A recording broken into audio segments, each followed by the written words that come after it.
संस्कृति की बात यूट्यूब चैनल देखने वाले सारे दर्शकों ने अमित खटकड़ की राम राम। फिलहाल मौजूदा गांव खटकड़ में और युवा सन्यासी स्वामी आदित्य वेश जी हमारे साथ मौजूद हैं। और गांव खटकड़ में आप सबने पता है कि 23 सितंबर को बहुत बड़ा महासम्मेलन होने जा रहा है और कुछ उनके मुद्दे रहेंगे, कुछ उनकी जो पूरी जानकारी है वो स्वामी आदित्य वेश से बात करेंगे। तो स्वामी जी नमस्कार। नमस्ते भाई अमित, बहुत बहुत धन्यवाद। ठीक ठाक हो? मैं बिल्कुल ठीक हूँ। अच्छा स्वामी जी, हरियाणा का ये कहेंगे आप कि सबसे बड़ा महासम्मेलन खटकड़ में होने जा रहा है, तो कुछ उन पे मुद्दे रहेंगे, पूरी की पूरी जानकारी है जो एक बार वो दर्शकों ने बताओ। अमित भाई, महर्षि दयानंद सरस्वती जी के जन्म का ये 200वां वर्ष चल रहा है और विश्वव्यापी कार्यक्रमों की श्रृंखला है, जिसमें एक कार्यक्रम हरियाणा प्रांत का भी था। उस हरियाणा प्रांत के कार्यक्रम को खटकड़ में हम लोग आयोजित कर रहे हैं। और जैसे आपने कहा कि उद्देश्य तो यही है कि जो महापुरुष होते हैं वो आम समाज के होते हैं, आम जनता के लिए होते हैं और विश्व के कल्याण के लिए वो लोग आते हैं। आज का जो माहौल वातावरण समाज का दिख रहा है, इस माहौल और वातावरण में मुझे लगता है कि ऋषि दयानंद के जो विचार थे उनकी पुनर्स्थापना की आज फिर से आवश्यकता है। तो उन्हीं मुद्दों को लेकर के हम लोग इस कार्यक्रम को आयोजित कर रहे हैं। इनमें जो मुख्य मुद्दे हम लोग रखेंगे, हमने इस कार्यक्रम में जहाँ किसान प्रतिनिधियों को बुलाया है, खाप प्रतिनिधियों को बुलाया है, शिक्षक प्रतिनिधियों को बुलाया है और जो सामाजिक कार्यकर्ता हैं उनको बुलाया है। इनके अतिरिक्त आर्य समाज के आप जो है पहली बार इतने सन्यासी एक साथ एक मंच के ऊपर देखेंगे। और विद्वान आएंगे, भारत से बाहर से भी आएंगे, अमेरिका से आ रहे हैं, दुबई से भी हमारे साथी आ रहे हैं और हरियाणा से बाहर के जो प्रांत है वहाँ से भी लोग आ रहे हैं। हम लोग जो इस पूरे प्रोग्राम को फोकस कर रहे हैं, चाहे शहीद आजम भगत सिंह की बात हो, राजगुरु, सुखदेव, चंद्रशेखर आज़ाद, राम प्रसाद बिस्मिल, अशफाक उल्लाह खान, नेताजी सुभाष चंद्र बोस, ये जितने भी क्रांतिकारी रहे, इनका जो मेन मुख्य जो उद्देश्य था ना, वो समाज जो है वो बहुत सुंदर जो है गुलाब के फूल की तरह से सुगंधित हो, ऐसा समाज वो बनाना चाहते थे। पर आज हम लोग देख रहे हैं जातिवाद के नाम पर समाज टूट रहा है, सांप्रदायिकता के नाम पर हर रोज़ इस देश में दंगे हो रहे हैं और कहीं ना कहीं बेटियों का जो सम्मान होना चाहिए था वो जो है बेटियों का सम्मान उनको नहीं मिल रहा है। अभी पिछले दिनों रोहतक की एक घटना थी कि एक 14 साल की बेटी के साथ 5 दरिंदों ने जो हैवानियत की, उससे पहले की भी बहुत सी घटनाएं हर रोज़ हम लोग देख रहे हैं कि एक 5 साल की बेटी सुरक्षित नहीं है, 70 साल की एक बुजुर्ग माँ सुरक्षित नहीं है। ऐसे समय में हम लोग इस समाज को क्या दिशा दें, इसके ऊपर चिंतन करने के लिए। और इससे भी ज़्यादा आज का जो युवा है, भारत जो है सबसे युवा देश है, आज के टाइम पे सबसे ज़्यादा युवा भारत में हैं। तो वो युवा कहीं ना कहीं आज दिग्भ्रमित हो रहा है, नशे की तरफ बढ़ रहा है और उसके पीछे कहीं ना कहीं ना तो समाज सचेत हो रहा है, ना सरकारें सचेत हो रही हैं। सरकारों ने तो बल्कि ये भी कर दिया कि पहले एक ठेका एक गांव में होता था, अब उन्होंने अनलिमिटेड कर दिया कि कितने ठेके खोल लो, शराब पीने की उम्र घटा दी। ये जो सारी बातें हैं, इसके साथ साथ में जो धर्म के नाम पर अंधविश्वास जो फैलाया जा रहा है उसके ऊपर भी बात करनी है। और 2 मुद्दे आजकल बहुत ज़्यादा चर्चित हैं, समलैंगिकता का और लिव इन रिलेशनशिप का। हम इन दोनों मुद्दों के ऊपर भी बातचीत करने के लिए लोगों को आमंत्रित कर रहे हैं कि आप आइए, बैठ कर के इन मुद्दों पर बात करते हैं। कुछ प्रस्ताव पारित करेंगे ताकि आम समाज भी इस बात को समझ जाए कि लिव इन रिलेशनशिप समाज को तोड़ने वाला सिस्टम है, वो हमारे आम जो गाँव और देहात की जो संस्कृति है उससे मेल ही नहीं खाता है। दूसरा, समलैंगिक विवाह के लड़के लड़के शादियां करेंगे, लड़की लड़कियां शादियां करेंगी। आम साधारण गांव के व्यक्ति से भी आप पूछेंगे शादी का मतलब क्या होता है, तो वो ये बताएंगे कि इसका मतलब सृजन होता है। शादी का मतलब होता है संतति, संतान उत्पत्ति करके समाज को आगे बढ़ाना होता है। ये जो लोग शादियां कर रहे हैं समलैंगिक विवाह के नाम पर, लड़के लड़के लड़कियां लड़कियां, ये तो सिर्फ वासना की पूर्ति के लिए कर रहे हैं। और वासना की पूर्ति तो इनसे कहीं अच्छे जो है पशु भी हैं।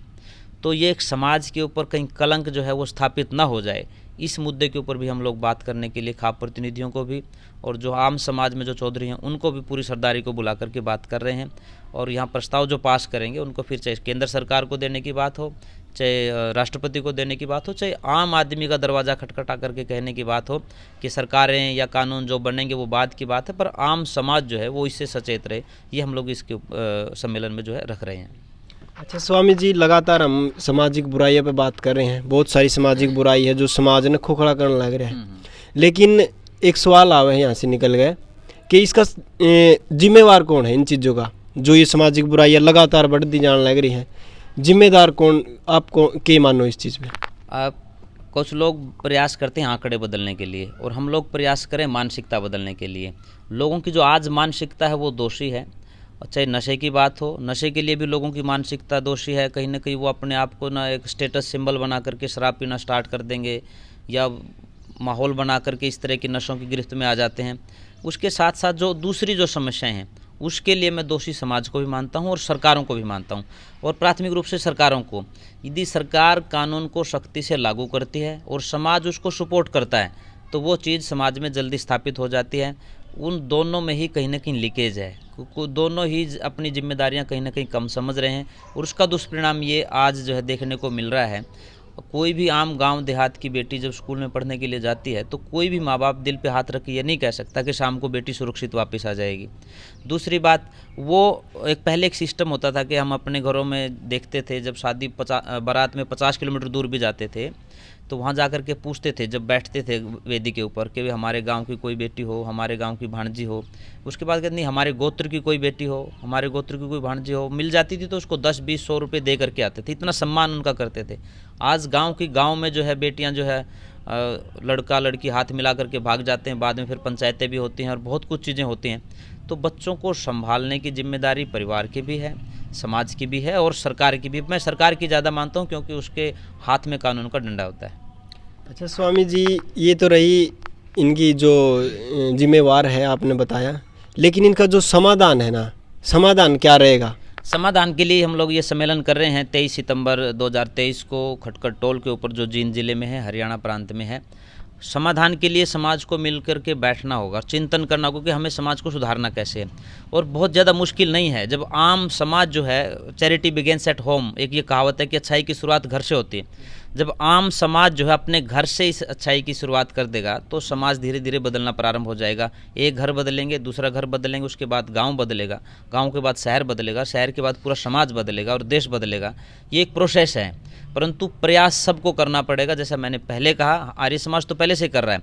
बेटी बचाओ अभियान आर्य समाज ने शुरू किया 2005 में, जब 3 करोड़ बेटियां माँ के पेट में मार दी गई। नशाबंदी के लिए जो आर्य समाज ने आंदोलन किया 1992 से 1996 में, और हरियाणा में शराबबंदी लागू करके दिखाई। परंतु सरकारों की कमजोरी के कारण से जो है वो शराब दोबारा से खुल गई। हम लोग तो केंद्र सरकार से यही निवेदन कर रहे हैं, बल्कि सरकार ने अभी नशा मुक्ति अभियान शुरू किया है। मैंने स्टेटमेंट दी थी, मुख्यमंत्री जी ने साइकिल पर यात्रा तो कर दी। नशा मुक्ति अभियान आप शुरू कर रहे हैं और आप उसको शराब को उसमें शामिल नहीं कर रहे हैं। अगर शराब उसमें आपके मुद्दे में शामिल नहीं है तो वो तो अधूरा है।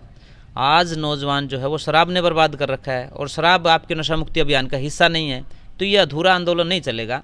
आप एक तरफ तो ठेके खोल रहे हैं, उम्र घटा रहे हैं बच्चों की शराब पीने की, दूसरी तरफ नशा मुक्ति अभियान चला रहे हैं, तो ये नहीं बनेगी। जैसा आर्य समाज ने पहले अपने आंदोलन के दम पे शराबबंदी करके दिखाई, ऐसा प्रयास सबको करना पड़ेगा। पर एक राष्ट्रीय नीति बनानी पड़ेगी, क्योंकि जैसे हरियाणा में बंद हुई तो दिल्ली में, राजस्थान में, उत्तर प्रदेश में सब जगह खुली थी, स्मगलिंग होना स्टार्ट हो गई। तो अगर पूरे देश में बंद हो तो स्मगलिंग भी नहीं होगी। दूसरा, बच्चों को संस्कारित करने की आवश्यकता है। आर्य समाज जो है इसके लिए प्रयासरत है कि बच्चों को शिक्षा भी मिले, संस्कार भी मिले और अपनी संस्कृति बचाने का एक आधार भी मिले। स्वामी जी, समाज और सरकार दोनों जिम्मेवार हैं इनके, आपने बताया, और कहीं ना कहीं ये बात सच्चाई भी है। दोनों में से मतलब जैसे सरकार है, कौन कौन से प्रयास कर सके, कौन कौन से मतलब मुद्दे उठाओगी और कैसे मतलब सरकार इस चीज़ में वो कर सके? अमित भाई, जो आपने बहुत अच्छी बात की है। सरकार के पास, मैंने जैसे कहा, कानून का उनके पास डंडा होता है। दूसरा, नीतियाँ वो बनाते हैं। आज सरकार 1 मिनट में लागू कर दे कि पूरे देश में शराबबंदी लागू हो गई। कुछ लोग कहते हैं कि जी नहीं हो सकती। लोग तो ये भी कह रहे थे कि नोटबंदी नहीं हो सकती, नरेंद्र मोदी ने 1 मिनट में कर दी। परंतु मन की बात में जब नरेंद्र मोदी ये कहते हैं कि ये जो पाकिस्तान की तरफ से गोलियां हमारे सेनानियों को या सिपाहियों को छलनी कर रही हैं, इसमें जो हम यहाँ नशा करते हैं उसका जो पैसा बॉर्डर से बाहर जाता है वो नशा गोलियां बन करके यहाँ आता है। जब आपको पता है कि वो नशा जो है हमारे साथियों में गोलियां बन करके आ रहा है, तो आप क्यों नहीं नशा बंद करते? ठीक है ना, वो कर सकते, उन्होंने एक प्रयास किया, वो कर दिया, उन्होंने किसी से नहीं पूछा। ठीक है, तो अगर वो चाहे 1 मिनट में बंद कर सकते हैं, सरकार के पास ताकत होती है, वो कर सकती है। दूसरी बात, आज महिलाओं के ऊपर जो कानून हैं उनको सख्ती से लागू वो करवा सकते हैं। आज हर रोज़ जो है बेरोज़गारी इतनी है समाज में, उसकी वजह से सारी चीज़ें फैल रही हैं, चाहे वो नशाखोरी हो, चाहे डकैतियाँ हो, चाहे लूटपाट हो। अगर सरकार चाहे तो वो उसको ख़त्म कर सकती है। प्राथमिकता सरकार की है। सरकार के अंदर जो है ना एक निष्ठा होनी चाहिए कि मुझे ये करना, कमिटमेंट होनी चाहिए कि मुझे ये करना है। और वैसे भी सरकारें जो है वो वेलफेयर एक संगठन है, उसकी जिम्मेदारी बनती है। कानून भी ये कहता है कि सरकार जो है उसका प्रथम उद्देश्य समाज को ठीक ठाक रखना है। उसको नशे से शराब से टैक्स मिल रहा है कि नहीं मिल रहा है ये बाद की बात है, परंतु आम व्यक्ति को आप शिक्षा, चिकित्सा, न्याय ये चीज़ें अगर नहीं दे रहे हैं तो आप कहीं ना कहीं अपने उद्देश्य से पीछे हैं। अभी तो सरकार की लायबिलिटी है कि सरकार कुछ जिम्मेदारियां खुद से निश्चित करे, बढ़िया शिक्षा दे। आज जो है डीसी, एडीसी के बच्चे तो प्राइवेट स्कूलों में पढ़ रहे हैं, आम आदमी के बच्चे जो है सरकारी स्कूलों में पढ़ रहे हैं। सरकारी स्कूल जो है बंद भी कर दिए, ठीक है ना, बहुत से बंद हो रहे हैं, वहाँ टीचर ही नहीं, वो क्या करेंगे? वहाँ आप जो है वो सुविधाएं उपलब्ध करवाइए। अगर मैं कहता हूँ एक MP MLA का बेटा जो है वो वहीं लोकल स्कूल में पढ़े, MP MLA कोई चंडीगढ़ दिल्ली में ना बैठ करके वो अपने हल्के में बैठेगा, उससे लोग मिलने के लिए आएंगे और रोज़ वो वहाँ रहेगा तो देखे दोगा क्या विकास हो रहा है कि नहीं हो रहा है। जब इन बड़े लोगों के बच्चे सरकारी स्कूलों में पढ़ेंगे तो शिक्षा का स्तर बढ़ेगा। आम हॉस्पिटल जो सरकारी हॉस्पिटल उसमें उनका इलाज हो तो सरकारी हॉस्पिटलों में वो सुविधाएं बढ़ेंगी। तो ये एक सिस्टम है, यदि उनमें कमिटमेंट है तो वो इन चीज़ों को कर सकते हैं। स्वामी जी मौजूद कौन कौन रहेगा यहाँ पे सम्मेलन में? इस सम्मेलन में आर्य समाज के जो सर्वोच्च नेता हैं पूज्यपाद स्वामी आर्यवेश जी महाराज, जिनसे मैंने दीक्षा ली है, वो इस पूरे कार्यक्रम के अध्यक्ष हैं। नशाबंदी परिषद हरियाणा के प्रधान स्वामी रामवेश जी और हरियाणा के पूर्व मुख्यमंत्री चौधरी भूपेंद्र सिंह हुड्डा जी इस कार्यक्रम के चीफ गेस्ट हैं। और शहीद आजम भगत सिंह के भतीजे भाई किरणजीत सिंह जी जो है वो इसमें मुख्य वक्ता हैं। बहन प्रवेश पूनम जो बेटी बचाओ मूवमेंट चलाते हैं, बहन कल्याणी आर्य जी और सहदेव वेदड़क जी, ये दोनों भजनोपदेशक रहेंगे। इनके अलावा अमेरिका से डॉक्टर अमरजीत जी जो यज्ञ करवाएंगे यहाँ पर बैठ करके, और डॉक्टर चंद्रभान आर्य जी वो भी अमेरिका से हैं। देवा जी हैं सोलंकी वो दुबई से हैं। और भारत के हर कोने से जो है वो लोग इसमें आ रहे हैं। और पहली बार शायद आपको खटकड़ में इतने सन्यासी देखने को मिलेंगे कि एक साथ, और वो आर्य सन्यासी, वो वैसे नहीं कोई झाड़ फूक वाले या वो सुल्फा पी गए वो कुछ नहीं, बिल्कुल एक पवित्र जीवन जीने वाले व्यक्ति जो आम समाज को बदलाव की तरफ लेकर के जाना चाहते, एक अच्छा समाज बनाना चाहते, वो जो है आपको यहाँ देखने को मिलेंगे। और खटकड़ पूरा है, आसपास के गांव में हम लोग जा रहे हैं, डोर टू डोर कर रहे हैं। इससे पहले 151 गांव में हम लोग गए भजन पार्टियाँ लेकर के, और उससे पहले जो है हमारे जो संगठन के जो साथी उनके साथ मीटिंगें की हैं हर ज़िले से, और ज़िले के अलावा भारत से भी मान के चलो कम से कम 12 से 13 स्टेट से जो है लोग इसमें आएंगे। स्वामी जी 23 के बाद जो ये सम्मेलन होने के बाद में कितनी उम्मीद है आपने परिवर्तन होने की समाज में, और सरकार पर कुछ दबाव पड़ेगा इन चीज़ों का? देखो, अपना उद्देश्य तो समाज को और सरकार को सचेत करना है। हम लोग तो ये कह सकते हैं कि ये दिक्कत है। अब आर्य समाज को इतनी भी अथॉरिटी तो है नहीं कि एक दिन में कानून को बना देगी, परंतु आर्य समाज ने अपने आंदोलन के दम पर कानून बनवाए। 1987 में सती प्रथा का कानून आर्य समाज ने अपने आंदोलन के दम पर बनाया, जब दिल्ली से देवराला की यात्रा निकाली। आर्य समाज ने ही हरियाणा में शराबबंदी लागू करके दिखाई। आर्य समाज ने ही PNDT का एक्ट बनवाया कि लड़कियों को माँ के पेट में जाँच करने की जो बात आती थी उसके लिए जो है वो एक्ट बनवाया आर्य समाज ने। आर्य समाज अपने आंदोलनों के दम पे काम करता है। ये एक मूवमेंट है। इससे एक, मैंने पहले कहा था कि हमारा उद्देश्य कोई आंकड़े बदलने का नहीं है, मानसिकता बदलने का है। लोगों का मन बदले, ये प्रयास है। और मुझे लगता है इतने लोग एक पवित्र भावना के साथ बैठेंगे, निश्चित रूप से बदलाव आएगा। और ये तो मैं आगाज़ कहता हूँ, ये तो शुरुआत कहता हूँ। यहाँ से एक नई शुरुआत होगी, उसके बाद पूरे हरियाणा में हम लोग इस मैसेज को लेकर के जाएंगे और आम आदमी तक, क्योंकि हर व्यक्ति दुखी है, नशे से हर व्यक्ति दुखी है, हर परिवार दुखी है। लड़कियों की सुरक्षा को लेकर के हर परिवार चिंतित है। धर्म के नाम पर जो कुछ धंधा आज कुछ चल रहा है उससे हर व्यक्ति प्रताड़ित है। और जातिवाद और सांप्रदायिकता के जो जहर के इंजेक्शन लगाए जा रहे हैं उनसे भी हर व्यक्ति विचलित है। हर व्यक्ति समाधान चाहता है, तो समाधान के लिए बैठना होता है। और बैठने के लिए 23/9/23 जैसे हम लोगों ने कहा, 23/9/23 का जो समय है वो सबके लिए अनुकूल हो। परमात्मा जो है सबको ऋषि ध्यान की 200वीं जयंती के अवसर पर सद्बुद्धि दे और मिल बैठ करके हम समाज को एक नई दिशा देने का काम करें।